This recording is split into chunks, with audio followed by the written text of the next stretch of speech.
Este cuento se llama El ahogado más hermoso del mundo, del escritor colombiano Gabriel García Márquez. Los primeros niños que vieron el promontorio oscuro y sigiloso que se acercaba por el mar se hicieron la ilusión de que era un barco enemigo.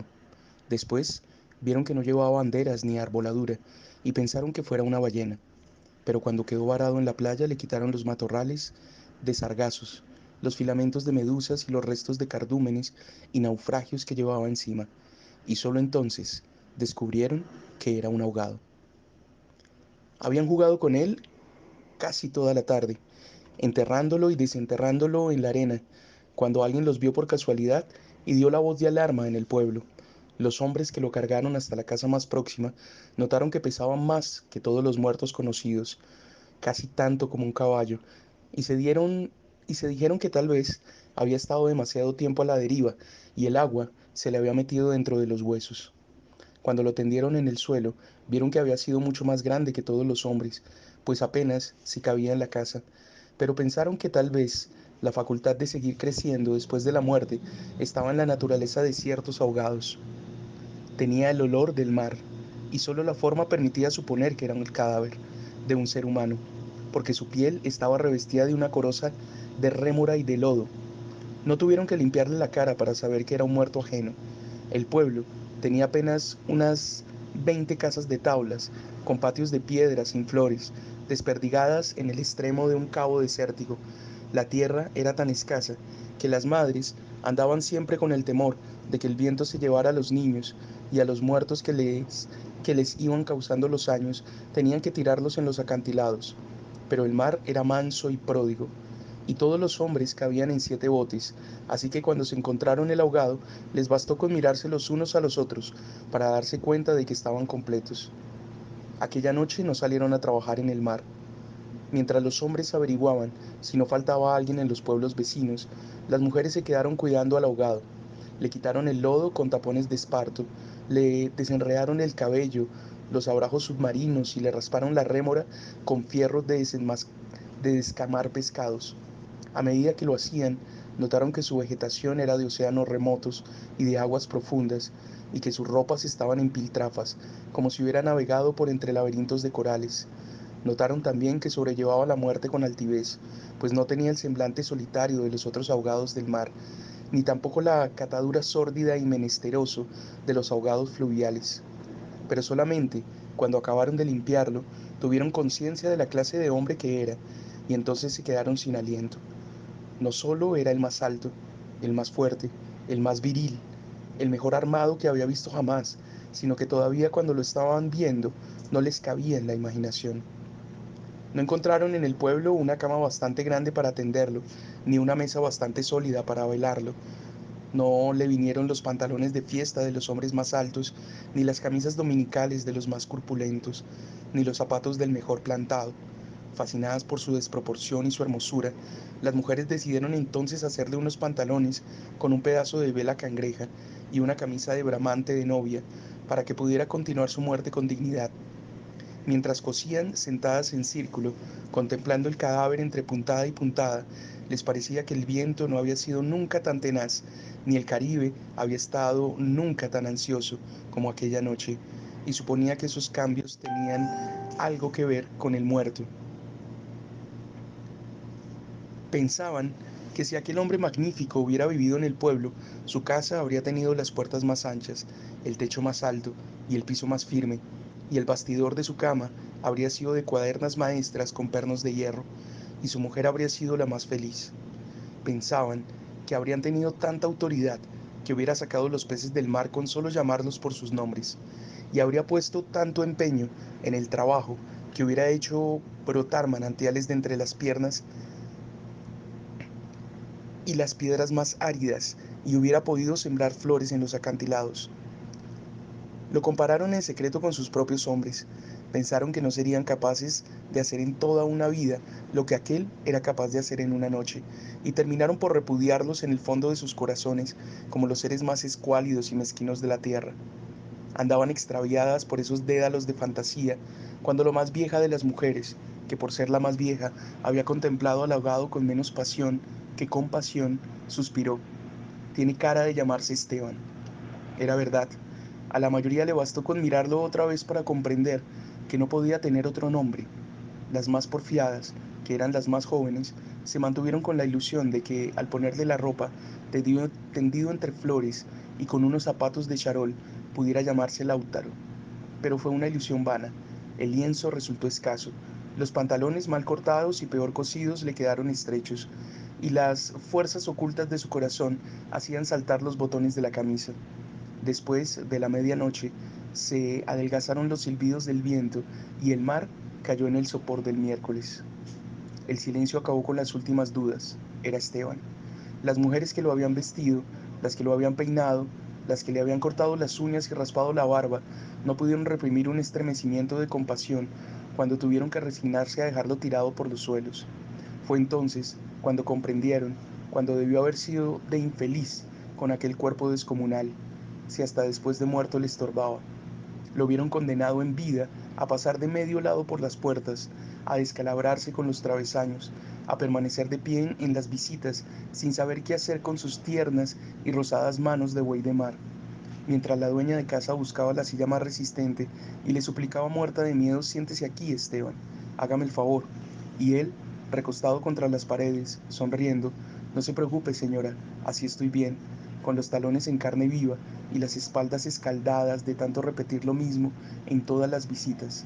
No se preocupe, señora, así estoy bien, solo para no pasar la vergüenza de desbaratar la silla, y acaso, sin haber sabido nunca que quienes le decían no te vayas, Esteban, espérate, siquiera hasta que hierva el café, eran los mismos que después susurraban: ya se fue el bobo grande, qué bueno, ya se fue el tonto hermoso.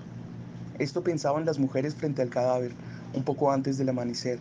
Más tarde, cuando le taparon la cara con un pañuelo para que no le molestara la luz, lo vieron tan muerto para siempre, tan indefenso, tan parecido a sus hombres, que se le abrieron las primeras grietas de lágrimas en el corazón.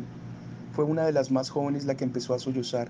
Las otras, asentándose entre sí, pasaron de los suspiros a los lamentos, y mientras más sollozaban, más deseos sentían de llorar, porque el ahogado se les iba volviendo cada vez más Esteban, hasta que lo lloraron tanto que fue el hombre más desvalido de la tierra, el más manso y el más servicial, el pobre Esteban.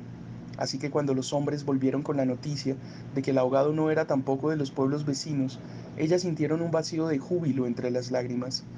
Bendito sea Dios, suspiraron, es nuestro. Los hombres creyeron que aquellos aspavientos no eran más que frivolidades de mujer. Cansados de las tortuosas averiguaciones de la noche, lo único que querían era quitarse de una vez el estorbo del intruso antes de que prendiera el sol bravo de aquel día árido y sin viento.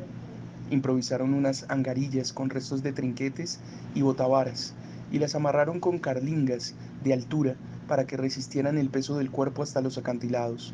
Quisieron encadenarle a los tobillos un ancla de buque mercante para que fondeara sin tropiezos en los mares más profundos, donde los peces son ciegos y los buzos se mueren de nostalgia, de manera que las malas corrientes no fueran a devolverlo a la orilla, como había sucedido con otros cuerpos. Pero mientras más se apresuraban, más cosas se les ocurrían a las mujeres para perder el tiempo. Andaban como gallinas asustadas picoteando amuletos de mar en los arcones, unas estorbando aquí porque querían ponerle al ahogado los escapularios del buen viento, otras estorbando allá para abrocharse una pulsera de orientación, y al cabo de tanto: quítate de ahí, mujer, ponte donde no estorbes, mira que casi me haces caer sobre el difunto. A los hombres se les subieron al hígado las suspicacias y empezaron a rezongar que con qué objeto tanta ferretería de altar mayor para un forastero, si por muchos estoperoles y calderetas que llevara encima se lo iban a masticar los tiburones. Pero ellas seguían tripotando sus reliquias de pacotilla, llevando y trayendo, tropezando, mientras se les iba en suspiros lo que no se les iba en lágrimas. Así que los hombres terminaron por despotricar que de cuando acá semejante alboroto por un muerto al garete, un ahogado de nadie, un fiambre de mierda. Una de las mujeres, mortificada por tanta insolencia, le quitó entonces al cadáver el pañuelo de la cara, y también los hombres se quedaron sin aliento. Era Esteban. No hubo que repetirlo para que lo reconocieran.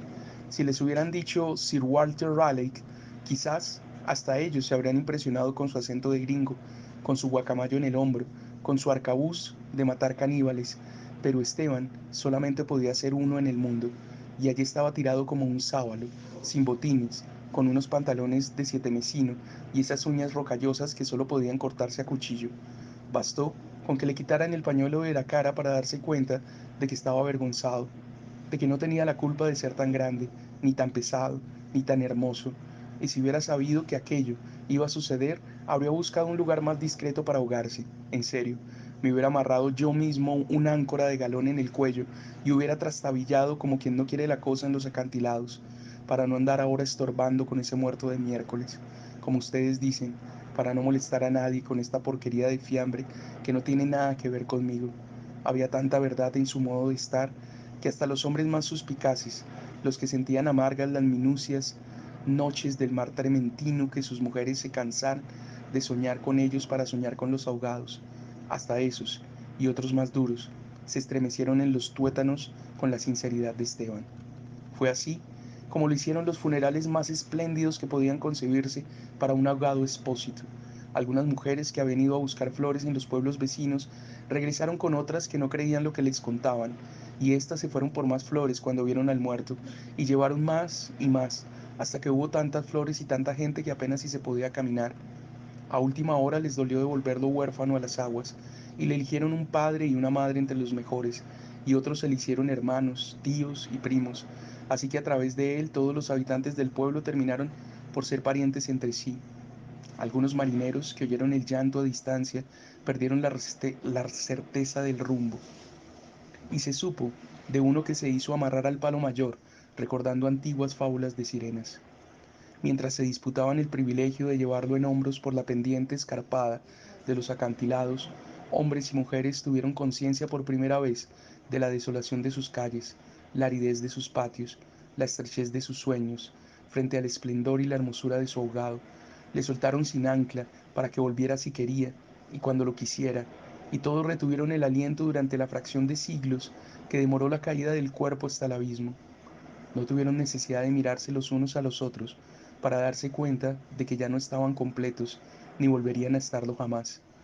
Pero también sabían que todo sería diferente desde entonces, que sus casas iban a tener las puertas más anchas, los techos más altos, los pisos más firmes, para que el recuerdo de Esteban pudiera andar por todas partes sin tropezar con los travesaños, y que nadie se atreviera a susurrar en el futuro: ya murió el bobo grande, qué lástima, ya murió el tonto hermoso, porque ellos iban a pintar las fachadas de colores alegres para eternizar la memoria de Esteban, y se iban a romper el espinazo excavando manantiales en las piedras y sembrando flores en los acantilados, para que los amaneceres de los años venturos, los pasajeros de los grandes barcos, despertaran sofocados por un olor de jardines en alta mar, y el capitán tuviera que bajar de su alcazar con su uniforme de gala, con su astrolabio, su estrella polar y su ristra de medallas de guerra, y señalando el promontorio de rosas en el horizonte del Caribe, dijera en 14 idiomas: miren allá, donde el viento es ahora tan manso que se queda a dormir debajo de las camas,